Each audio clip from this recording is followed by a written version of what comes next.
Bonjour à toutes et à tous, nous sommes dans une petite ville de l'Isère de 8500 habitants. Bienvenue à Roussillon. Nous allons parler d'un club chargé d'histoire, le Cabanon de la pétanque roussillonnaise. Avant d'entrer dans le vif du sujet, on va faire un petit tour en ville.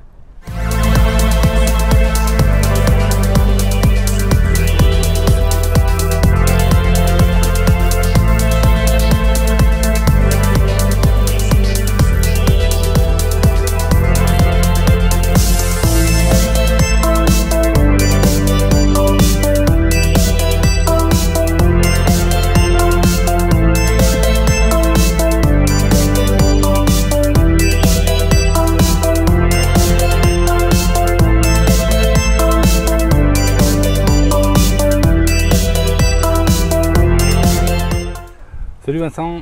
Bonjour à toi. Comment ça va? Ça va bien. Donc toi tu es arrivé dans ce club ici il y a quelques années, c'est pas ton club de cœur, tu étais ailleurs? Pas du tout, j'ai commencé la pétanque en 68 par là, Ouais. et à Saint-Clair-du-Rhône. Ouais.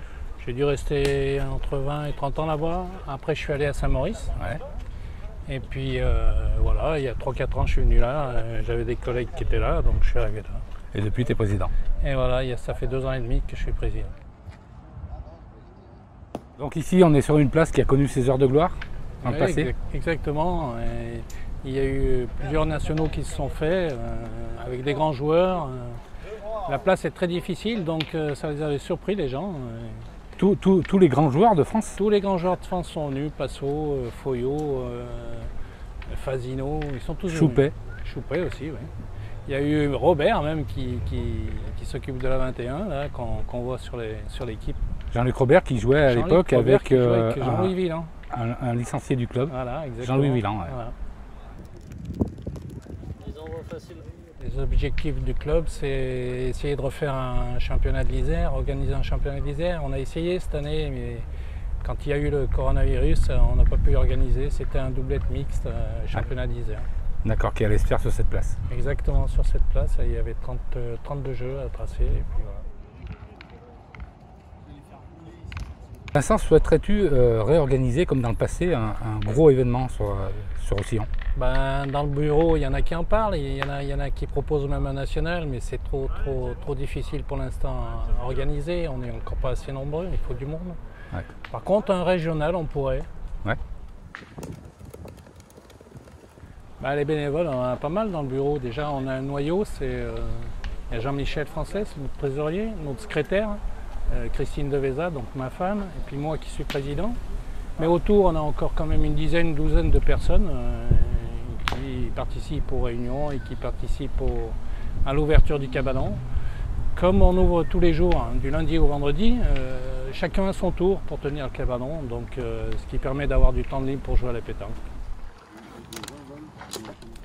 Bien oui, il y a des entraînements tous les mercredis de 14h à 16h. En ce moment, on essaye d'avoir le boulodrome pour pouvoir s'entraîner l'hiver. L'entraîneur, c'est Roland Martinez, et son assesseur, quand il n'est pas là, ben, c'est Stéphane Mussat.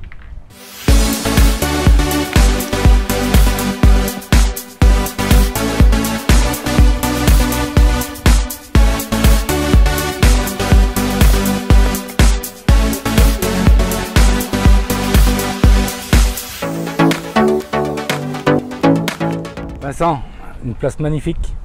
Exactement, magnifique. Tous les plus grands champions sont venus jouer sur cette place. Et ils se sont même cassés les dents, vraiment, parce que c'est un terrain très difficile. Les gens, quand ils viennent la première fois, ils se demandent pourquoi on joue là-dessus.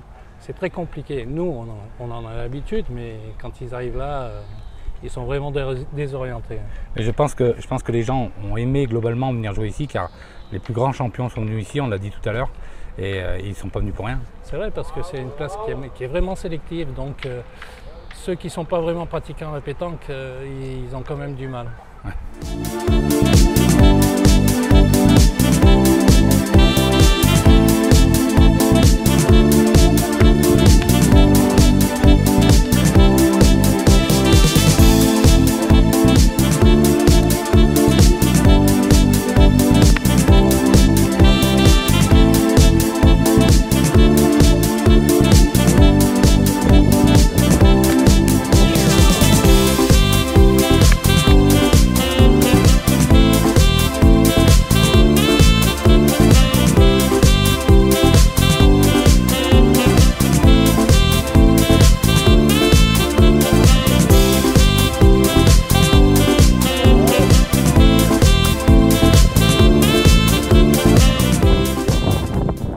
il y a eu un licencié du club que j'ai très bien connu, qui s'appelle Séraphin Yepes.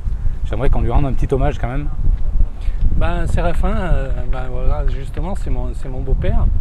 Il habite à 10 mètres de la place, donc c'est pour dire, hein, en sortant de l'usine, il venait toujours là, il rentrait chez lui, les boules elles étaient dans le jardin, il ramassait les boules et il était tout de suite sur la place, il rentrait même pas chez lui. Il avait un geste extraordinaire. Ah oui, et puis il était aussi bon dans les cailloux que dans les bourgs. Parmi tous ces bons moments qu'il y a eu sur cette place, il y a eu des grands champions, notamment en 87, Patrick Fragnoux et Patrick Cassis. Oui, ça a été extraordinaire, hein. Ils ont fait un sacré parcours quand même, parce qu'ils n'étaient pas vraiment favoris, mais ils ont fait du beau jeu. Ils ont fait du beau jeu, ils ont été champions de France en doublette. À l'époque, c'était quelque chose. Oui, exactement, hein. C'était difficile. Et en finale, ils avaient même gagné Foyot. Hein. Ouais, c'est énorme, c'est énorme. Et ils avaient même gagné Voisin et Fasino en demi-finale. Voilà, c'est ça. Ils avaient fait 5 points. Ouais, ils avaient fait un sacré parcours. Quelques années après, il y a eu un autre grand champion qui a été Nicolas Tavian. Il a été champion d'Europe, champion du monde, toujours licencié au Cabanon. Toujours licencié au Cabanon. Il a été finaliste au championnat de France aussi avec un garçon qui est Jérôme de Souza, dont on entend parler en ce moment. Ouais. Ils ont fait des sacrés parcours. Bon, Tavian a été un peu plus haut que lui, mais c'était deux joueurs extraordinaires. C'est une place, vous l'avez compris, qui a accueilli beaucoup de monde, beaucoup de champions et beaucoup de belles parties, n'est-ce pas? Exactement, on en voit encore maintenant. Hein, et bien sûr, les gens sont un peu moins connus, mais il y a quand même de belles parties qui se font encore. Là, en ce moment, on est 55 licenciés et on a 70 adhérents. Oui, c'est déjà pas mal. Oui, c'est pas mal, sachant qu'il y a 2 ans, on n'était que 31 licenciés. Voilà. Et voilà, vous l'avez compris, le Cabanon et sa place magnifique font partie du patrimoine pétanque. J'ai beaucoup d'autres clubs à vous présenter. Soyez patients, soyez prudents. À bientôt. Bye.